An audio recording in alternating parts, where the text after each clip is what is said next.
Hello, everyone. Welcome to the Discipline Life podcast. As you can tell, Aria is not with me today, but we are going to discuss a subject today that I think you're going to find very, very interesting. But before we do, don't forget to like and subscribe. It helps out the podcast, and of course, it makes me smile. So don't forget to do that. Of course, leave a comment or a question below. We always appreciate that. And if you want to get more content, including this podcast in video, make sure that you go and you subscribe to us on Patreon. So today is a topic that this is kind of directed a little bit towards the head of households.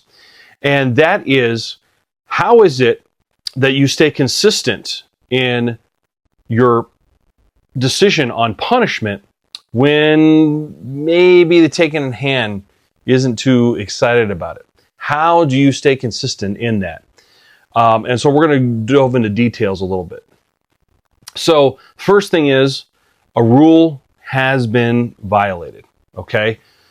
Unfortunately, you're taken in hand. They violated one of the rules, whatever that might be. Maybe it's one of the smaller ones. Maybe it's a big one. The first thing that you're going to have to do is, obviously, is take a moment and make sure that you let them know that they're going to be punished. Now, this is something that even I have had a problem with in the past. What I mean by that is that if they violate the rule, you know they've violated the rule, therefore they are going to get a punishment. Just take a quick moment. It only takes just a quick moment to quickly go through the steps in your head to go, yes, that was a rule, it's been violated, and now I'm going to communicate to them that they're going to be punished for that. And this seems like common sense, right? But the reason being that you need to take a moment is because the moment you say, okay, you're going to be punished for this because you did X, it's set. You can't go back on it. You shouldn't go back on it. So you want to make sure just to take a moment. They probably already know themselves that they have violated the rules. Just take a moment, because again, you need to be strong in making that commitment. Because the thing that I'm going to talk about next, really all of these build on each other. So the first thing that you need to do, and again, I've been guilty of this, is I'll say, okay, you're going to be punished for this, but I just wasn't as sure as I thought. Even though a rule was violated, it was clearly something that she should have been punished for. I just didn't take that moment to say, okay, yes, this is a clear violation of a rule, so I'm okay with saying you are going to be punished for it. So that is step number one. Make sure that before you say you're about to be punished, that you just quickly go through those steps in your mind so that you are solid in saying it's time for a punishment. Number two is to stick to that when you say you're going to be punished for this. Because here's what is about to happen. Your taken in hand may absolutely know, beyond a shadow of a doubt. In fact, I would say 9 times out of 10, they're going to know because you've already negotiated the rules. You've already talked about this. They're going to know, yeah, I did violate the rule.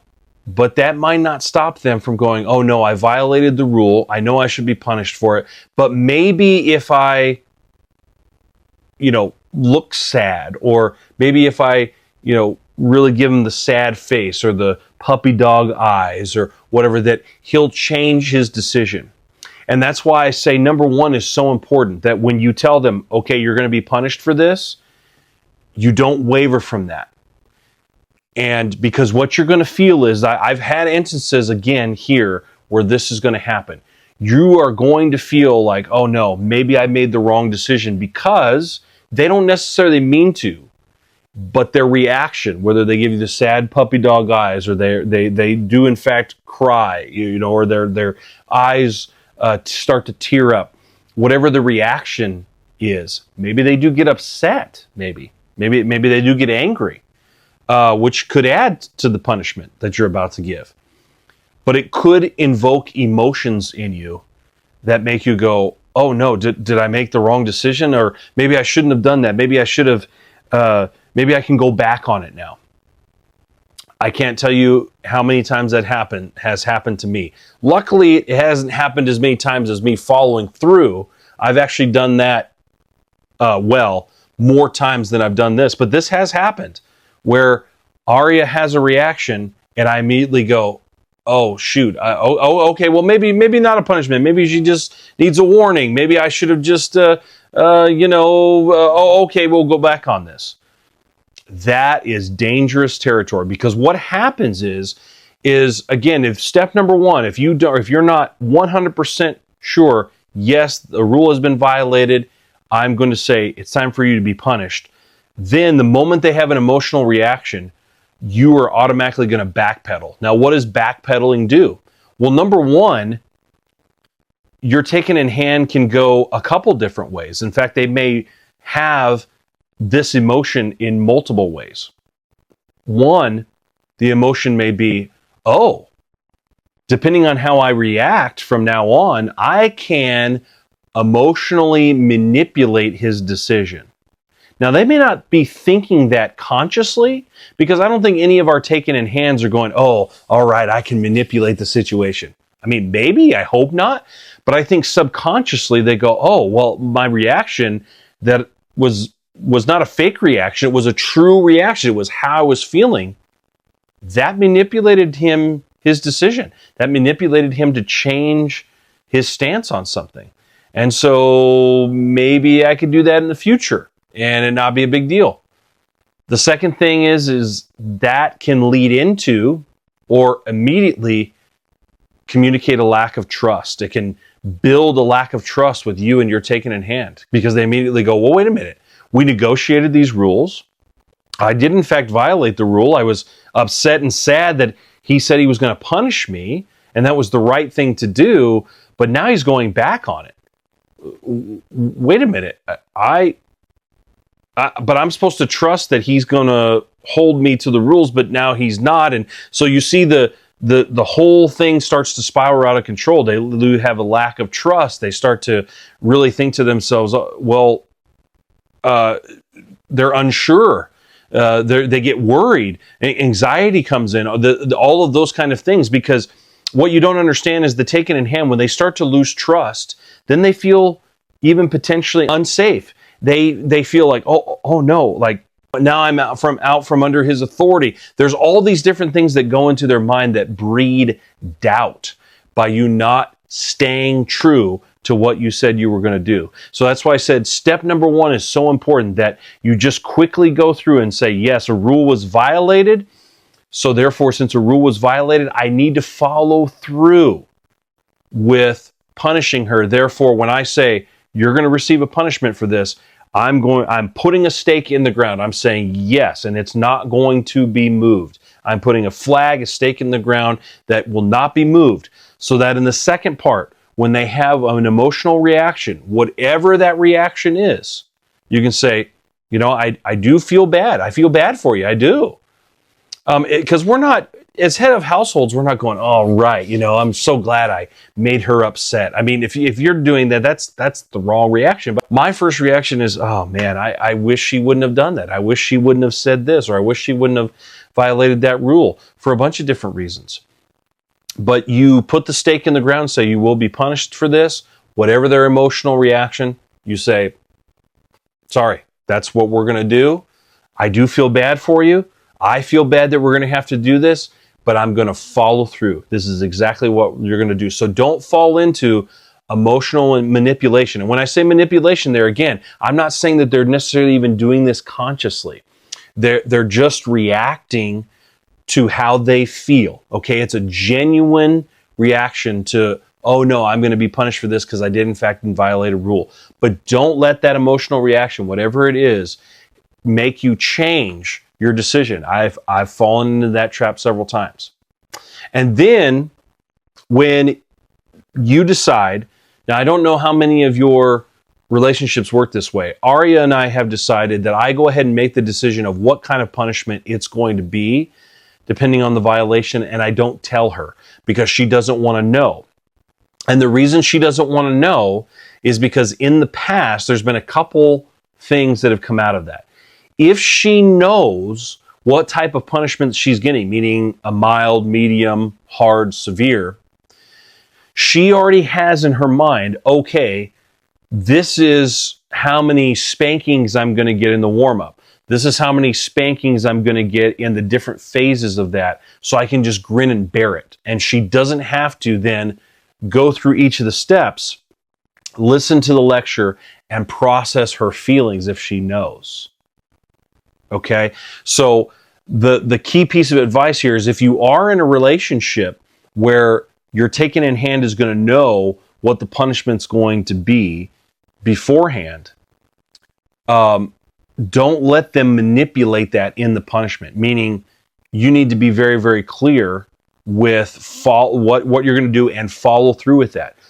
Don't let them, because again, their emotions are going a little bit, and they may say, "Well, but I don't really think that it should be severe. That should be a medium punishment, or I really don't think that should be a severe punishment. It should be a hard one, or that shouldn't be a medium punishment. That should be a mild one." No. When you make the decision for what that's going to be, follow through with that.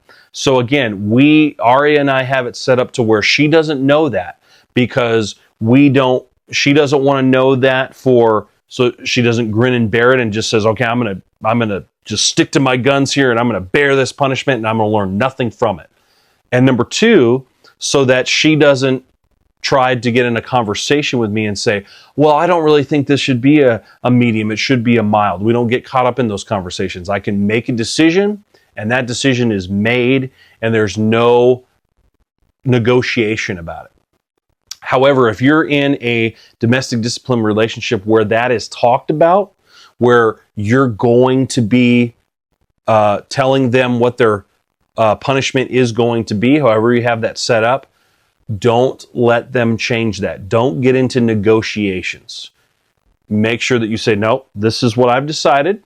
I understand. I'm not saying you can't let them say their piece. It might be okay to let them talk, give their side, but at the end of that, you still say, look, I understand what you're saying here. I understand that you may think this is a mild punishment. I don't. I've decided this is going to be a medium.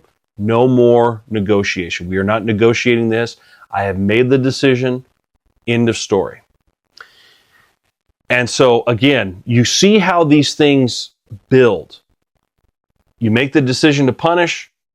You don't move from that decision based on any of the emotional reaction. And then when you decide what type of punishment that's going to be, if you relay it to your taken in hand, you relay it and you say, I'm letting you know that this is what it is, but I'm not changing it.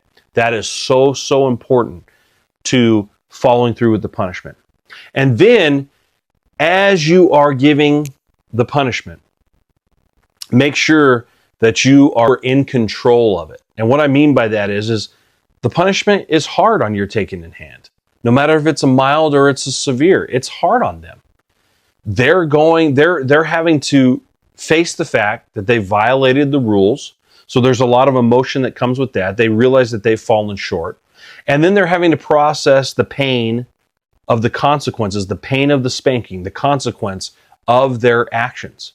And so there can be a tendency from the taken in hand to, again, try to plead their case as you're lecturing, or plead their case for how many spankings that you're doing, but stick to your guns. If they're saying, well, I really think that this is kind of hard, or whatever, or this hurts. Hey, I understand that it does, but you stick to your guns and you say, but you remember, you have earned this punishment because you did X. Now, I've had times in the punishment where maybe I didn't realize I was being a little heavy-handed, and I've lightened up just a little bit, but not too much. So again, you've got to gauge it. Is what they're saying a legitimate feedback in the moment, in the punishment?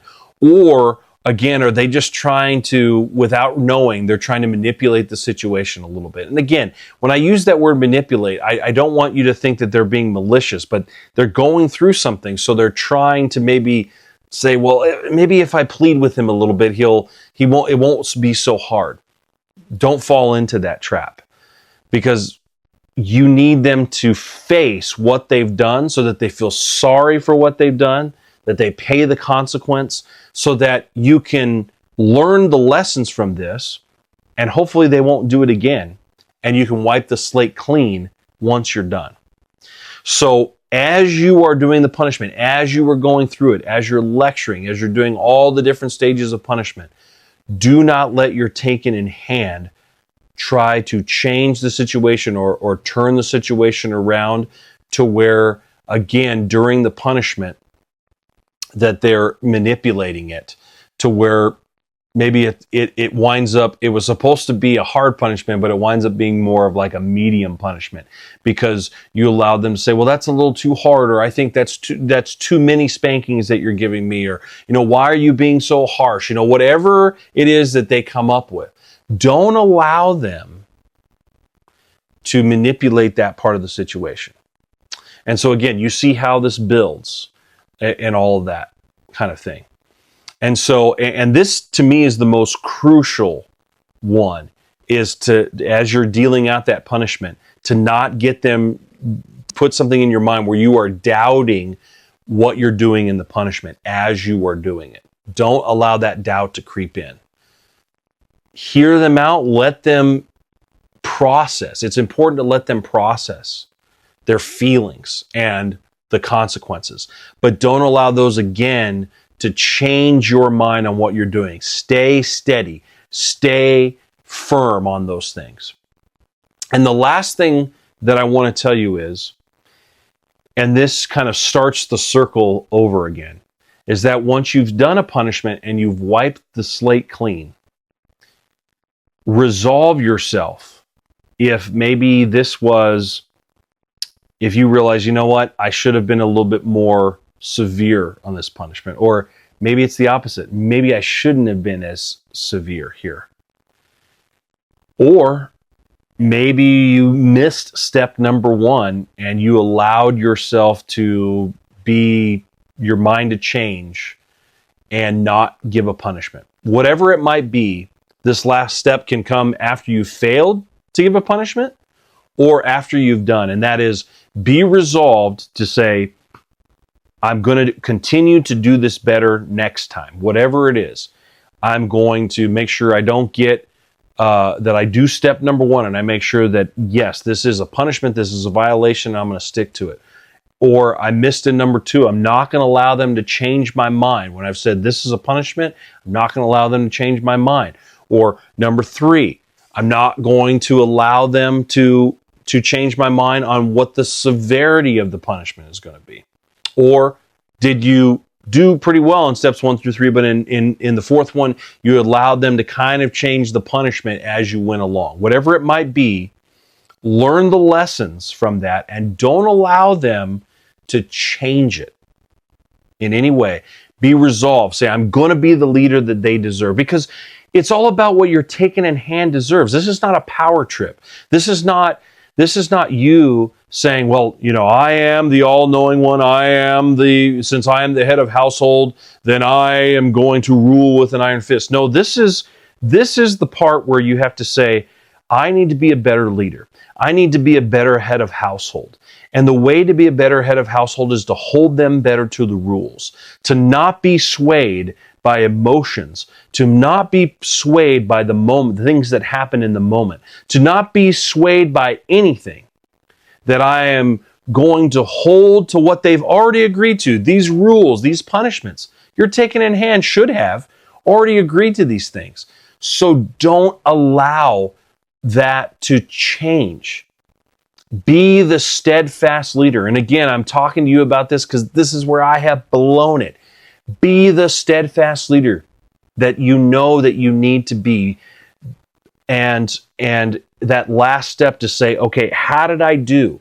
Did I follow through with steps 1 through 4?